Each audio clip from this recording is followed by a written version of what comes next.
Hello guys, आज मैं एक नया सब्जेक्ट स्टार्ट करने वाला हूँ जिसका नाम है मैकेनिक्स ऑफ सॉलिड। इसमें दो टाइप के सब्जेक्ट अंदर ऐड हो जाते हैं। फर्स्ट है कि इंजीनियरिंग मैकेनिक्स और सेकंड है स्ट्रेंथ ऑफ मटेरियल। आज ये वीडियो में मैं आपको सिर्फ बेसिक इंट्रोडक्शन देने वाला हूँ, लेकिन ये भी इंट्रोडक्शन आपके लिए बहुत इम्पोर्टेंट होगा। और एक दूसरी बात, मैंने ये नया सब्जेक्ट स्टार्ट किया है। ईच वीक मैं 2 या 3 वीडियोस अपलोड करता रहूँगा। ओके, तो आप मेरी चैनल को अभी सब्सक्राइब कीजिए, वीडियो को लाइक कीजिए और अपने फ्रेंड हो तो उनको ये चैनल की लिंक फॉरवर्ड कीजिए और उनको भी बताइए कि ये सब्जेक्ट स्टार्ट हो गया है और इसकी स्टडी भी बहुत इम्पोर्टेंट है। ये सिविल इंजीनियरिंग में नहीं आएगा ना, तो समझ लीजिए पूरा सिविल इंजीनियरिंग भी आपको नहीं आएगा। ओके, तो चलो बिना टाइम घुमाए ये नया चैप्टर स्टार्ट करते हैं।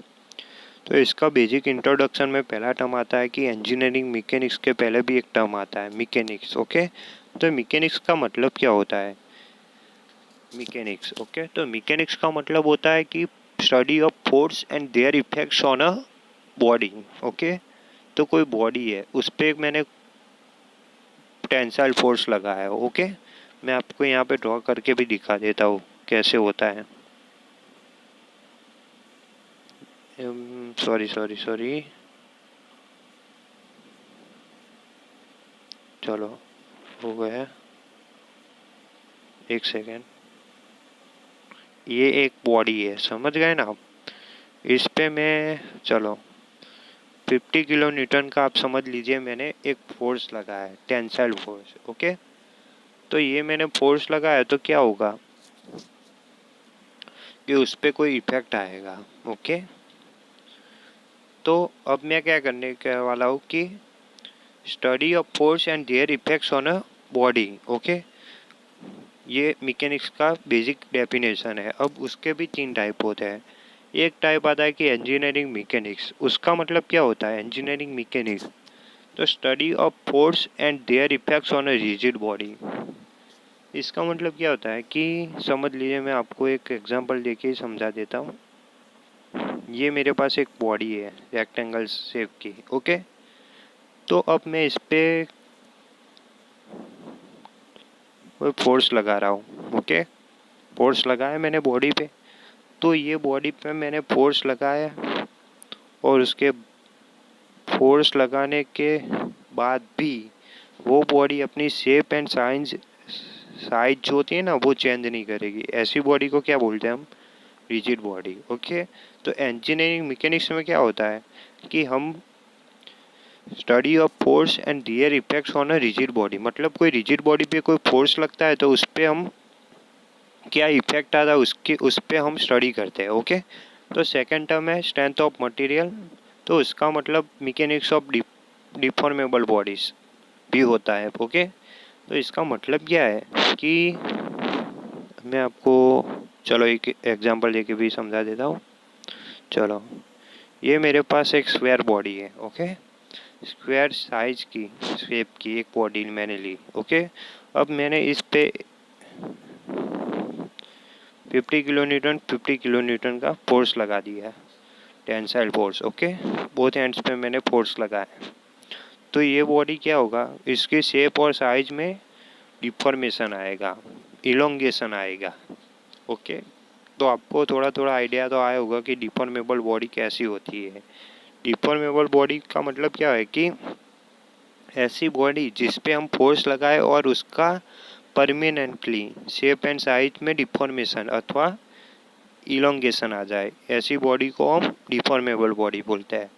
तो जो हमारा मैकेनिक्स ऑफ डिफॉर्मेबल बॉडी, जिसको हम स्ट्रेंथ ऑफ मटेरियल भी बोलते हैं। ओके, तो स्ट्रेंथ ऑफ मटेरियल में हमें कैसे स्टडी करनी है?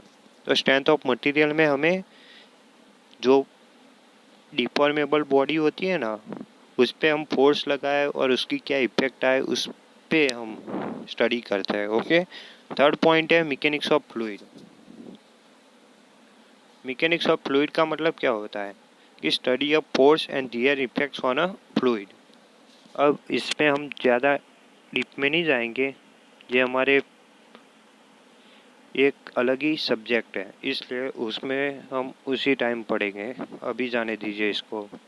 अब आता है कि मैकेनिक्स ऑफ रिजिड बॉडी। इसका दूसरा नेम क्या है? Engineering mechanics. तो इंजीनियरिंग मैकेनिक्स तो होता है ना, उसके दो टाइप है। एक तो स्टैटिक है और एक डायनेमिक्स है। स्टैटिक का मतलब क्या होता है कि body in rest condition. Okay, body जो होती है ना वो रेस्ट कंडीशन में होती है। और डायनेमिक्स का मतलब है कि बॉडी इन मोशन। ओके, तो डायनेमिक्स में भी दो टाइप पढ़ते हैं। वो दो टाइप आप देख सकते हैं कि काइनेटिक्स और काइनेमेटिक्स। ओके, काइनेटिक्स और काइनेमेटिक्स ये इनके दो टाइप हैं। ये दोनों टाइप जो होते हैं ना इज वेरी इंपॉर्टेंट। ओके,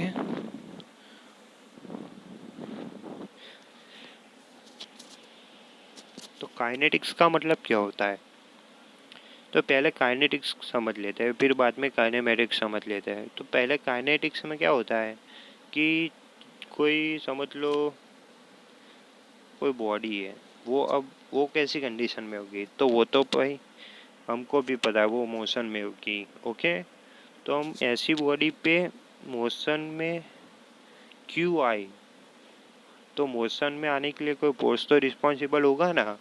तो हम इस study of motion of the body and responsible force are consider. मतलब क्या है कि कोई बॉडी पे जो हम फोर्स लगा रहे हैं उस पर भी स्टडी करनी, प्लस बॉडी मोशन में आई तो उस पर भी हम स्टडी करेंगे, दोनों पे स्टडी करनी है। जब काइनेमेटिक्स में क्या होता है कि कोई बॉडी मोशन में आई लेकिन उस पे जो रिस्पॉन्सिबल फोर्स होगा उसकी स्टडी हम इस काइनेमेटिक्स में कंसीडर नहीं करते। बस इतना ही डिफरेंस है। अब आता है Newton first law, second law और थर्ड लॉ, एंड एक आता है न्यूटन्स ग्रेविटेशनल लॉ। ओके, तो न्यूटन का फर्स्ट लॉ क्या बोलता है? तो आप डेफिनेशन तो आप भी पढ़ लोगे लेकिन आपको कुछ पता नहीं चलेगा। इससे अच्छा तो मैं आपको इजी लैंग्वेज में समझा देता हूँ कि न्यूटन का फर्स्ट लॉ क्या बोलता है कि कोई बॉडी है तो बॉडी रेस्ट कंडीशन में अथवा बॉडी इन मोशन, मोशन में है, बराबर है। दोनों में से एक स्टेट में तो होगी बॉडी। अब जब मैं आप ऐसा समझो कि बॉडी मोशन में है, जब तक मैं इस बॉडी पे मोशन में है तब उस पर फोर्स नहीं लगाऊंगा तब तक ये बॉडी मोशन में ही रहेंगी। ओके, और दूसरी तरह से समझ सकते हैं कि बॉडी जब रेस्ट कंडीशन में है, जब तक मैं इस पर फोर्स नहीं लगाऊँ तब तक ये रेस्ट कंडीशन में ही रहेगी। ओके, यही फर्स्ट लॉ कहना चाहता है। सेकेंड लॉ में क्या बोलता है कि फोर्स जो होता है ना हमारा वो डायरेक्टली प्रोपोर्शनल टू होता है एक्सेलरेशन। ओके, तो F equal to M A. मैं आपको यही दिखाने वाला था कि F equal to M A, ये बहुत अच्छा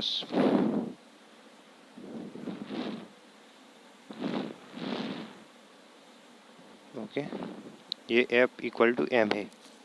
ओके, ये पाइन ए सूत्र है एक, इस पे से तुम न्यूटन फोर्स का यूनिट भी न्यूटन होता है, ये भी याद रखने का। अब न्यूटन का थर्ड लॉ, तो न्यूटन का थर्ड लॉ क्या बोलता है कि हम कोई बॉडी पे 50 किलो न्यूटन का कंप्रेसिव फोर्स अप्लाइड करते हैं तो वो बॉडी जो होगी ना वो अंदर से एक रेजिस्टेंस भी प्रोवाइड करेगी 50 किलो न्यूटन का। वो कंप्रेसिव फोर्स जिस डायरेक्शन में होगा ना उससे ऑपोजिट डायरेक्शन में वो एक रेजिस्टेंस भी प्रोवाइड कर देगा। बराबर है, जितना हम एक्शन करते हैं उसका उतना ही हमको रिएक्शन भी मिलता है। अब न्यूटन का ग्रेविटेशनल लॉ, इसका आप थोड़ा समझने, अब मैं आपको लिख के भी दिखा देता हूँ। चलो एक सेकेंड रुक जा रहा हूँ। ये ट्रायंगल क्यों बन रहा है ये सारा? एक सेकेंड,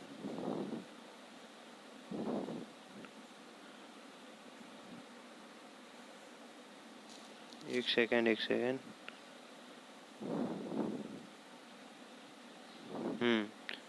तो हाँ चलो, मैं आप यहाँ पे आपको ये लिख के तो नहीं दिखा पाऊँगा, ये दिखा देता हूँ कि यहाँ पे मैंने F equal to G M, वो एम कैपिटल एम है, बाद में small M, upon R square लिखा है, ओके, आर स्क्वायर लिखा है मैंने, और is equal to M G. M G क्यों लिखा है वो मैं बाद में दिखाऊंगा, पहले इतना याद रखने का कि ग्रेविटेशनल लॉ किसे कहते हैं न्यूटन्स का, F equal to G capital M small M upon R square.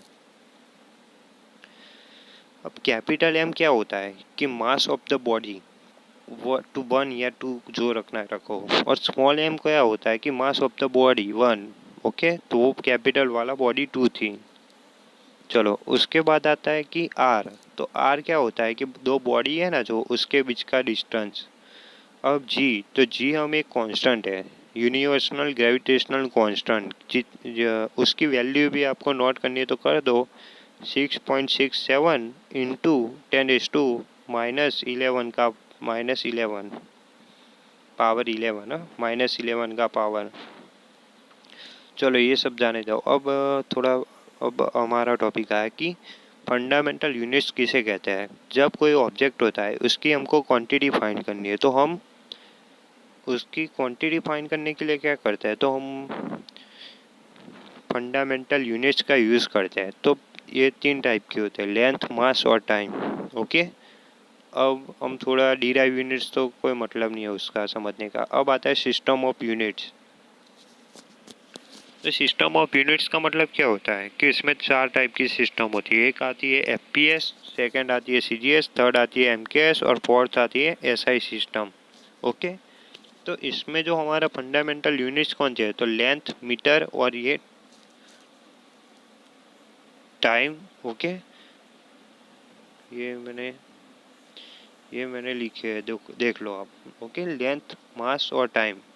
अब एफपीएस होगा तो हमारे उसमें लेंथ किस में मेज़र करेंगे, तो फुट में, मास होगा तो पाउंड में, और टाइम होगा तो वो सेकंड में। और सीजीएस सिस्टम आएगी उसके बाद की क्या सिस्टम है, तो इसके बाद आती है सीजीएस सिस्टम, ओके। तो सीजीएस सिस्टम आती है ना, तो उसमें हम लेंथ जो होती है ना वो हम सेंटीमीटर में, मास उसका ग्राम में, टाइम उसका सेकंड में मेज़र करते हैं।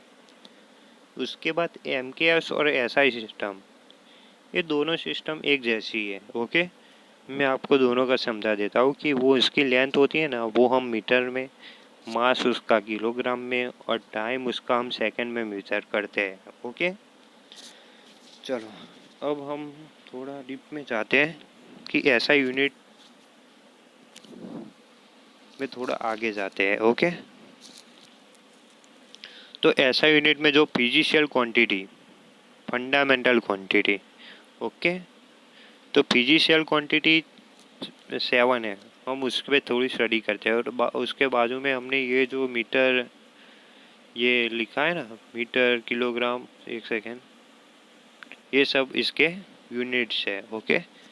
तो फर्स्ट आती है फिजिशियल क्वांटिटी लेंथ, उसका यूनिट आता है मीटर। उसके बाद आता है मास, तो मास का यूनिट आता है किलोग्राम। थर्ड आता है टाइम, तो टाइम का यूनिट आता है सेकेंड। टेम्परेचर तो केल्विन। इलेक्ट्रिक करंट तो उसका यूनिट आता है एम्पियर। लुमिनस इंटेंसिटी उसका यूनिट आता है कैंडेला, ओके। और लास्ट आता है कि अमाउंट ऑफ सब्सटेंस, उसका यूनिट आता है मोल, ओके। ये थोड़ा बेसिक है, आप थोड़ा याद रखते हैं ना।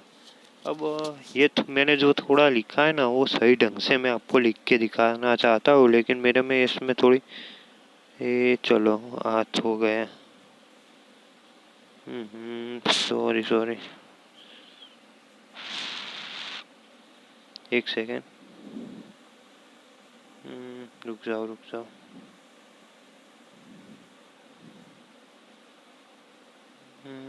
क्या हो गया,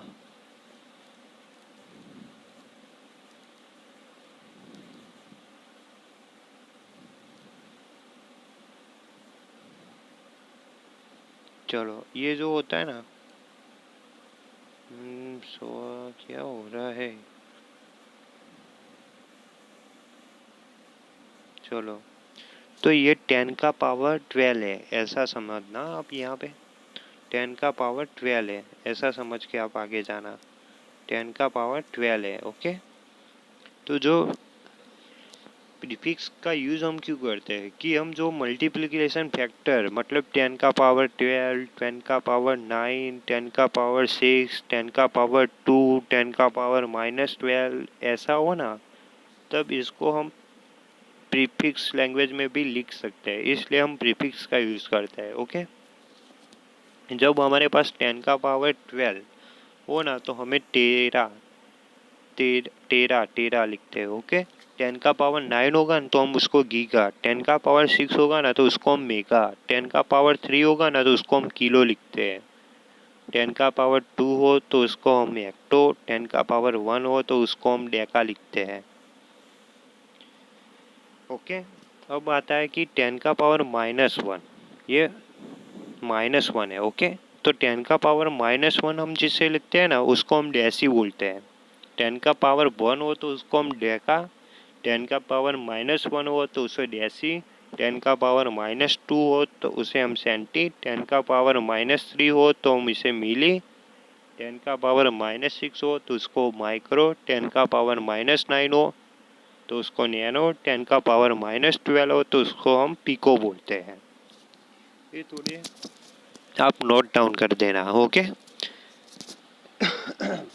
उसके बाद थोड़े कन्वर्जन आते हैं यूनिट्स के, ये थोड़े आपको पता नहीं होगा इसलिए मैंने लिख दिए, लेकिन आपको याद होने ही चाहिए। Conversion of unit. ओके, तो 1 kgf equal to 10 newton, 1 pascal equal to 1 newton per metre square, 1 horse power is equal to 736 watt. Okay, ये थोड़े यूनिट्स है, आपको याद होने चाहिए। अब आती है स्केलर क्वांटिटी। स्केलर क्वांटिटी का मतलब क्या है कि ऐसी क्वांटिटी जिसे ओनली मैग्नीट्यूड की रिक्वायरमेंट हो, लेकिन डायरेक्शन नहीं होगी तो भी चलेगा। ओके, लेकिन मैग्नीट्यूड उसका चाहिए। ओके, तो स्पीड हो गई, वो इसमें डाल सकते हैं स्पीड। ओके, वो डाल सकते हैं कि नहीं वो आप फाइनल कर देना, लेकिन हम पहले यहाँ पे वेक्टर क्वांटिटी भी साथ में पढ़ लेते कि विच हैव बोथ रिक्वायर्ड, मतलब कि यहाँ पे मैग्नीट्यूड भी चाहिए ऐसी क्वांटिटी में और डायरेक्शन भी चाहिए। जिसमें हम एग्जांपल चाहिए ना तो वेलोसिटी, एक्सेलरेशन, फिर आता है प्रेशर, फोर्स, ये सब लिख सकते हैं एग्जांपल में वेक्टर क्वांटिटी में, जिसमें डायरेक्शन और मैग्नीट्यूड दोनों होने चाहिए। अब आता है यूनिट वेक्टर। तो यूनिट वेक्टर का मतलब क्या होता है, जो आपको ड्रॉ करके दिखा देता हूँ। चलो, यूनिट वेक्टर, एक सेकेंड, ये एक मेरा वेक्टर है। ओके, ये मेरा दूसरा वेक्टर है, तो ये दोनों के मैग्नीट्यूड कितने होने चाहिए, यूनिटी होनी चाहिए। ये वेक्टर है फर्स्ट वाला, तो उसका भी मैग्नीट्यूड यूनिटी होनी चाहिए, मतलब 1 होना चाहिए, और वह दूसरे वाले वेक्टर है उसका भी मैग्नीट्यूड 1 होना चाहिए। और ये दोनों वेक्टर है ना एक दूसरे को पैरेलल होने चाहिए और सेम डायरेक्शन में होने चाहिए, जैसे मैंने ड्रॉ किया है। ओके, चलो, और थर्ड आता है कि लाइक वेक्टर, लास्ट आता है कि लाइक वेक्टर। लाइक वेक्टर का मतलब आपको पता होगा, लाइक का मतलब क्या होता है कि ऐसे वेक्टर जो एक दूसरे को पैरेलल हो, सॉरी,